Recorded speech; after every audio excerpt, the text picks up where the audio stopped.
अब इस अध्याय के हम अंतिम प्रश्नावली को भी हल कर लेते हैं। तो अंतिम प्रश्नावली 4.4 का पहला जो प्रश्न है वो है, निम्न द्विघात समीकरणों के मूलों की प्रकृति ज्ञात कीजिए। यदि मूलों का अस्तित्व हो तो उन्हें ज्ञात कीजिए। तब ज्ञात करेंगे जब इसका अस्तित्व होगा, अगर नहीं होगा तो हम वहीं पे उससे प्रश्न को स्टॉप कर देंगे। तो चलो हल करते हैं पहले प्रश्न को। तो मूलों का अस्तित्व ज्ञात करने वाला जो सूत्र है वो है d बराबर b² माइनस 4ac। अब मूलों का अस्तित्व कब होगा? जब d का मान 0 प्राप्त होगा। दूसरा कंडीशन फिर से d का मान प्लस में प्राप्त होगा। ठीक, तो ये दो कंडीशन है मूलों का अस्तित्व होने का।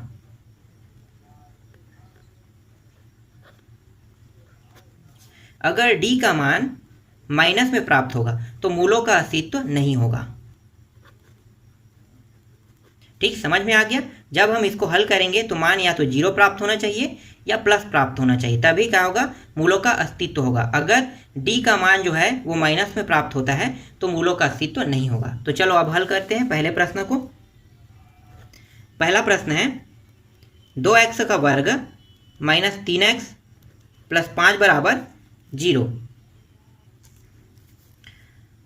यहाँ पे a का मान निकाल लेते हैं। तो a का मान 2, b का मान -3 और c का मान 5 आ गया। अब मूलों का अस्तित्व ज्ञात करने वाले सूत्र का उपयोग करते हैं। तो d बराबर b² माइनस 4ac। मानों को रख दो। तो यहाँ पे b², b का मान कितना है? 3 है, तो 3 का वर्ग हो जाएगा -4 गुणित a का मान कितना है? 2 है और c का मान 5 है। आगे हल करो तो ये दोनों यहाँ पे देखो ये वर्ग में, तो क्या होगा? 3 गुणित 3 9 हो जाएगा और माइनस माइनस प्लस हो गया। फिर ये माइनस इसका गुणा करते हैं तो ये हो जाएगा 4 दूनी 8 और 8 पंचे 40, ये प्राप्त हो गया 40। अब इसको घटा दो तो घटाएंगे तो ये प्राप्त होगा 31 माइनस 31। तो d का मान किस में प्राप्त हो रहा है? माइनस में। तो क्या इसका अस्तित्व है? नहीं। तो यहाँ पे लिखो मूलों का अस्तित्व नहीं है। ठीक, समझ में आ गया? चलो दूसरे प्रश्न को अब हल कर लेते हैं।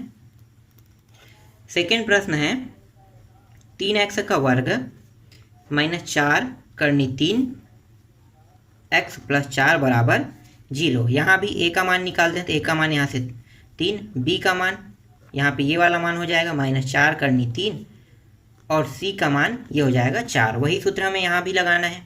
तो d बराबर b² माइनस 4ac। b का मान -4 करनी 3 और इसका वर्ग कर देंगे।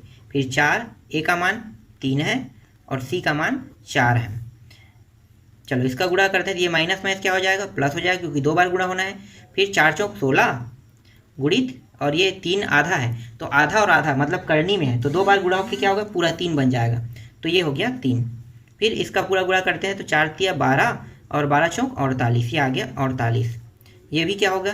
गुणा करेंगे तो ये भी आ गया 16 दूनी 32, 16 तिया 48, तो ये आ गया 48 ये भी। तो माइनस यहाँ पे 48, तो दोनों क्या है? प्लस माइनस में है, तो घट जाएगा, तो घट के कितना प्राप्त होगा? 0। तो इसका मूलों का अस्तित्व है कि नहीं? d का मान 0 या प्लस में प्राप्त होता है तो मूलों का अस्तित्व है। तो ये क्या है? यहाँ पे लिखो मूलों का अस्तित्व है। तो आगे अब हम इसको हल कर सकते हैं। तो चलो अब आगे हल करते हैं। तो यहाँ पे मैं द्विघात सूत्र का उपयोग कर रहा हूँ। द्विघात सूत्र से उसी प्रश्न को हम पुनः लिख लेते हैं। क्या है? 3x वर्ग माइनस 4 करनी 3 x प्लस 4। ठीक है, अगर आप इसको करना चाहते हो तो गुणनखंड में भी हल कर सकते हो। मैं इस बार इसको द्विघात में हल कर रहा हूँ। तो द्विघात सूत्र क्या है? x बराबर -b प्लस माइनस करनी के अंदर b² माइनस 4ac और नीचे में क्या है? 2a है। तो ये x बराबर b का मान कितना होगा? तो ये होगा माइनस और -4 करनी 3 प्लस माइनस और इसका पूरा मान कितना प्राप्त हुआ? देखो यहाँ पे d का मान 0 आया है, तो हम इस पूरे मान को 0 लिख सकते हैं। तो यहाँ पे लिख लो 0 और ये हो गया 2, a का मान कितना है? 3, ये हो गया 2 गुणित 3, तो ये हो जाएगा, ये माइनस माइनस क्या हो गया? प्लस हो जाएगा। तो ये आ गया 4 करनी 3 और ये हो गया 2 तिया 6 हो गया। अब जो जो कटा है उसको कटा दो, तो ये 2 दूनी और 2 तिया कट गया, तो ये आ गया, यहाँ पे लिख लेते हैं बगल में 2 करनी 3 और यहाँ पे नीचे में 3। अगर इसको आगे हल करते हैं तो इसको मैं कैसे लिख सकता हूँ, 2 करनी 3 और इसको मैं करनी 3 और इसको करनी 3, 2 भागों में मैं इसको लिख सकता हूँ। तो यहाँ पे मैंने 3 को 2 भागों में लिख लिया, तो 1 करनी कट गया, ये भी करनी कट गया। तो यहाँ पे आया क्या, यहाँ पे जो बचा है वो है 2 अपान करनी 3। तो यहाँ पे 2 अपान करनी 3 प्राप्त हो रहा है। यहाँ पे देखो प्लस और माइनस, इसको लेने की जरूरत नहीं है। क्यों, क्योंकि अगर हम प्लस लेके हल करते हैं या माइनस लेके तो पीछे में तो 0 अंक है। तो हमारा मान क्या है, हमारा मान यही जो मान है ये 2 बार रिपीट हो रहा है। तो इसका जो आंसर है यहाँ पे लिखो, अतः मूल मान 2/3 व 2/3 होगा। ठीक, दोनों मान सेम ही रहेगा यहाँ पे। तो ये रहा, इस तरह से इसका आंसर आ गया। दूसरा प्रश्न है, निम्न प्रत्येक द्विघात समीकरण में k का ऐसा मान ज्ञात कीजिए कि उसके 2 बराबर मूल हो। उसके 2 बराबर मूल हो, ये कहा है, हमें ऐसा मान ज्ञात करना है। तो यहाँ पे एक चीज़ मैं आपको बता देता हूँ कि यहाँ पे क्या करें, d बराबर b² माइनस 4ac। तो दोनों मूल कब बराबर होंगे, जब d का मान 0 प्राप्त होगा। मतलब इसके कहने का मतलब ये है कि हमें जब प्रश्न को जब हम हल करेंगे तो जहाँ पे d रहेगा उसके स्थान पे हमें 0 रखना है। ठीक, यही बात यहाँ पे कह रहा है। चलो अब इसके भी प्रश्न को हल कर लेते हैं। तो पहला प्रश्न क्या है, 2x का वर्ग प्लस kx प्लस 3 बराबर 0। यहाँ पे a का मान 2, b का मान k और c का मान 3 है। सूत्र लगा दो, तो d बराबर b² माइनस 4ac। d का मान क्या रखना है हमें, अभी जो मैंने बताया है वही करेंगे। दोनों मूल तभी बराबर होंगे जब d का मान 0 होगा, तो यहाँ पे 0 आ जाएगा। अब इनके मानों को रख लो, तो ये हो गया k का वर्ग माइनस 4 गुणित a का मान 2 और c का मान 3। तो ये हो गया k का वर्ग माइनस, ये हो गया 4 दूनी 8 और 8 या 24, ये हो गया 24। इस 24 को इस पर पक्षांतर कर देते हैं, तो ये हो जाएगा माइनस में तो प्लस में हो जाएगा, और ये हो गया k का वर्ग। k से वर्ग को हटा देते हैं तो अंडर रूट कहाँ पे आ जाएगा, 24 के ऊपर लग जाएगा। तो यहाँ पे k का जो मान है वो प्राप्त हो जाएगा, यहाँ पे प्लस माइनस लिखो। ठीक है, k का मान इसे और कैसे लिख सकते हैं, 6 गुणी 4 लिख सकते हैं, तो इसे 6 गुणी 4 के फॉर्म में लिख लो। तो यहाँ पे देखो 4 बाहर हो सकता है, तो ये हो गया 2, 2 गुणी 2 4 होता है, 2 बाहर हो गया यहाँ पे, और यहाँ पे बचा क्या 6। तो k का जो मान है वो प्राप्त हो रहा है प्लस चिन्ह के लिए। अगर ले रहे हैं तो प्लस चिन्ह लेके हल करेंगे तो 2 करनी 6 आएगा, और माइनस चिन्ह लेके हल करेंगे तो माइनस 2 करनी 6 प्राप्त हो रहा है। तो k के 2 मान प्राप्त हो रहे हैं, ये दोनों मान इसके आंसर है। ठीक, यही निकालने के लिए कहा था k का मान, तो यहाँ पे हमने k के दोनों मानों को निकाल लिया। चलो आगे हल करते हैं दूसरा प्रश्न को। दूसरा प्रश्न क्या है, दूसरा प्रश्न है kx x माइनस 2 प्लस 6 बराबर 0। इसको अंदर गुणा कर दो, तो ये हो जाएगा kx का वर्ग माइनस 2kx प्लस 6 बराबर 0। अब यहाँ पे a का मान निकालो, a का मान k, b का मान माइनस 2k और c का मान 6 है। सूत्र में रख दो मान को, तो d बराबर b² माइनस 4ac।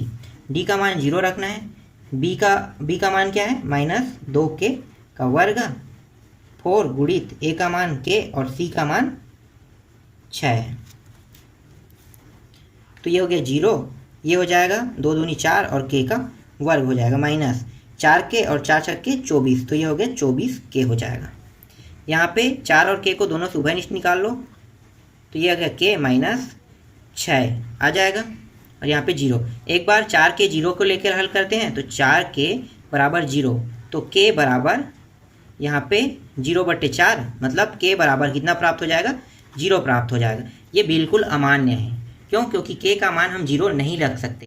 अगर k का मान 0 प्राप्त होगा तो ये पूरा मान 0 हो जाएगा, इसलिए k का मान 0 नहीं आएगा। चलो दूसरे को हल करके देखते हैं। तो यहाँ पे हो गया k माइनस 6 बराबर 0, तो यहाँ पे k बराबर 6 प्राप्त हो गया। तो दूसरा जो मान है यही क्या है, इसका आंसर होगा। k का मान क्या निकल जाएगा, 6। इस तरह से दूसरा प्रश्न भी बन गया। चलो आगे हल करते हैं तीसरे प्रश्न को। तीसरा प्रश्न क्या है, क्या एक ऐसी आम की बगिया बनाना संभव है जिनकी लंबाई चौड़ाई से दुगनी हो और उसका क्षेत्रफल 800 मीटर हो? तो यदि उनकी लंबाई और चौड़ाई ज्ञात कीजिए। हमें ज्ञात क्या करना है? लंबाई और चौड़ाई ज्ञात करना है। तो यहाँ पे पहले हम एक चित्र का निर्माण कर लेते हैं तीसरा प्रश्न में। यहाँ पे पहले समझते हैं। ठीक है, ये एक आयत है। इस आयत में क्या कहा है कि जो चौड़ाई है, जो लंबाई है वो चौड़ाई से दुगना है। तो चौड़ाई को अगर हम x मानते हैं तो लंबाई क्या होगा? लंबाई जो होगा वो 2x होगा, क्योंकि इससे दुगना है। और इसका जो क्षेत्रफल है वो कितना है? क्षेत्रफल जो है वो अंदर का हिस्सा 800 मीटर है, स्क्वायर है। तो यहाँ पे लिखो चौड़ाई बराबर x मीटर, लंबाई बराबर 2x मीटर। ठीक है, इसका दुगना है मतलब 2x मीटर हो जाएगा। और यहाँ पे दिया क्या है? दिया है क्षेत्रफल बराबर 800 मीटर स्क्वायर। और हमें पता है, यहाँ पे लिखो हमें पता है या हमें ज्ञात है कि क्षेत्रफल का जो सूत्र होता है, क्षेत्रफल बराबर लंबाई गुणित चौड़ाई होता है। तो क्षेत्रफल का मान कितना है? 800। तो आयत का क्षेत्रफल 800, लंबाई कितना है? लंबाई है 2x और चौड़ाई कितना है? चौड़ाई जो है वो है x है। गुणा कर दो तो ये हो जाएगा 800 बराबर 2x का वर्ग हो जाएगा। बाकी को साइड पे हल करते हैं। तो यहाँ पे देख लो पहले, यहाँ पे जो 2 है इसको इस साइड ले आते हैं। तो ये क्या कहाँ पे आएगा? 800 बटे 2 हो जाएगा और यहाँ पे सिर्फ बचेगा x का वर्ग। भाग दे दो तो ये हो जाएगा 400 और ये x का वर्ग। यहाँ से अगर x हटाएंगे तो 400 के ऊपर अंडर रूट आ जाएगा और ये हो गया प्लस माइनस। अब ये 400 जो है वो अंडर रूट से बाहर निकलेगा तो कितना होगा? 20 हो जाएगा। तो 20 प्लस और माइनस आ गए यहाँ पे, बराबर x हो गया। यहाँ पे x का मान कितना आ गया? 20 आ गया। तो x के जो मान है एक बार प्लस लेके हल करेंगे तो x बराबर 20 और दूसरी बार x बराबर माइनस 20 आ जाएगा। तो यहाँ पे जो प्लस में प्राप्त हो रहा है वो तो सही है, लेकिन जो x का मान है जो माइनस है वो प्राप्त नहीं हो सकता। क्यों? क्योंकि कभी भी लंबाई और चौड़ाई जो है वो कभी भी माइनस में प्राप्त नहीं होता है। इसीलिए यहाँ पे x का जो मान माइनस में आया है ये अमान्य है। तो हमें क्या लेना है? x का मान प्लस वाले को लेकर हल करना है। तो यहाँ पे लंबाई जो है वो कितना, चौड़ाई जो है वो कितना है? यहाँ पे लिखो चौड़ाई बराबर 20। तो लंबाई ज्ञात कर लेते हैं। तो लंबाई बराबर 2x है, मतलब 2 गुणित 20 बराबर 40 मीटर। इसका 20 मीटर आया और इसका 40 मीटर आया। यही क्या है? इसका आंसर है। इस तरह से तीसरा प्रश्न भी कंप्लीट हो गया। आगे बढ़ते हैं चौथा प्रश्न की ओर। चौथा प्रश्न है, क्या निम्न स्थिति संभव है? यदि है तो उनकी वर्तमान आयु ज्ञात कीजिए। 2 मित्रों की आयु का योग 20 वर्ष है। 4 वर्ष पूर्व उनकी आयु का गुणनफल 48 था। तो यहाँ पे 2 मित्र जिक्र किया है। तो पहला मित्र यहाँ पे हम मान लेते हैं, माना पहला मित्र की आयु बराबर x वर्ष। तो अगर हम इसी की आयु में, पहले के में अगर 4 वर्ष पूर्व जाएंगे तो क्या होगा? तो ये हो जाएगा 4 वर्ष पूर्व, बाकी पूरा जैसे सेम टू सेम रहेगा। तो ये हो गया x माइनस 4 वर्ष आ जाएगा। ठीक, इसी तरह से दूसरे मित्र की आयु में चलते हैं। तो दूसरे मित्र की वर्तमान आयु, मैं यहाँ पे वर्तमान लिखना भूल गया हूँ। ठीक है, वर्तमान लिखना, वर्तमान आयु बराबर 20 माइनस x वर्ष होगा। ये 20 माइनस x कैसे हुआ? अगर मान लो पहले मित्र को मैं अगर x मानता हूँ, दूसरे को y, तो दोनों का योग कितना है? 20 है। तो हमें तो एक चर वाला प्रश्न बनाना है, मतलब हमारा पहला जो मित्र लिए हैं x, ये तो सही है। तो इसको भी क्या करेंगे? हमें x के फॉर्म में चेंज करना है। तो इसको अगर हम उस पर पक्षांतर कर देंगे तो ये हो जाएगा 20 माइनस x। इस तरह से दूसरे मित्र की वर्तमान आयु ज्ञात हो गई। ठीक, अब इसकी भी आयु में क्या करेंगे? 4 वर्ष पूर्व जाएंगे, पूर्व इसकी भी आयु में जा रहे हैं। तो ये हो जाएगा 20 माइनस x है, इसकी वर्तमान आयु है, और 4 वर्ष पीछे मतलब माइनस, घटा दो तो ये हो गया 16 माइनस x वर्ष हो जाएगा। अब यहाँ पे लिखो प्रश्नानुसार प्रश्न में क्या कहा है कि दोनों की जो 4 वर्ष हमने जो पीछे गए हैं ना, इन दोनों को गुणा करके गुणनफल कितना प्राप्त होगा, 48 प्राप्त होगा। तो गुणा कर दो, तो ये हो गया x - 4 गुणित 16 - 4, दोनों को गुणा करेंगे तो गुणनफल प्राप्त हो रहा है 48। ये हो जाएगा 16x हो जाएगा और माइनस 16 चौक 64, ये आ गया 64, फिर माइनस x², फिर माइनस में प्लस 4x बराबर ये हो जाएगा 48। ठीक, अब सही है। अब यहाँ पे माइनस x² को आगे लिखते हुए हल करते हैं और ये 16 और ये 4 कितना हो गया, प्लस 20x हो जाएगा। ये माइनस 64 और इसको इस पार ले आते हैं तो ये हो जाएगा माइनस में हो जाएगा 48 बराबर 0। ये हो गया माइनस x² प्लस 20x, दोनों को जोड़ते हैं तो ये 12 का 2 हासिल है 1 और ये हो गया 10 से 11, ये हो गया -11 बराबर 0, मतलब -112 प्राप्त हो गया। अब इसका भी अस्तित्व निकाल लेते हैं। तो सूत्र क्या है, d बराबर b² - 4ac। यहाँ पे a का मान जो है यहाँ पे मैं लिख लेता हूँ, a बराबर -1, b बराबर 20 और c बराबर -112। मानों को अब यहाँ पे रख लेते हैं। तो d का मान अगर हम 0 रखते हैं, मानों को अब रख लेते हैं तो यहाँ पे d बराबर b का मान कितना है, b का मान है 20 और इसका वर्ग माइनस 4 गुणित a का मान -1 और c का मान कितना है, c का मान है -112। ये हो जाएगा 400 हो जाएगा, ये माइनस प्लस माइनस माइनस ही होगा। गुणा कर देते हैं तो गुणा करेंगे 4 दूनी 8, 4 एकम 4, 4 एकम 4 हो जाएगा। तो यहाँ पे प्राप्त होगा d का मान प्राप्त हो रहा है -48। तो यहाँ पे देखो मान किस में प्राप्त हो रहा है, माइनस में प्राप्त हो रहा है, इसलिए क्या है, इसका भी अस्तित्व नहीं है, मतलब ये भी मान क्या है, स्थिति इसकी संभव नहीं है। तो यहीं पे क्या करेंगे, इसको स्टॉप कर देंगे। ठीक, तो यही तक क्या होगा, इसका आंसर होगा।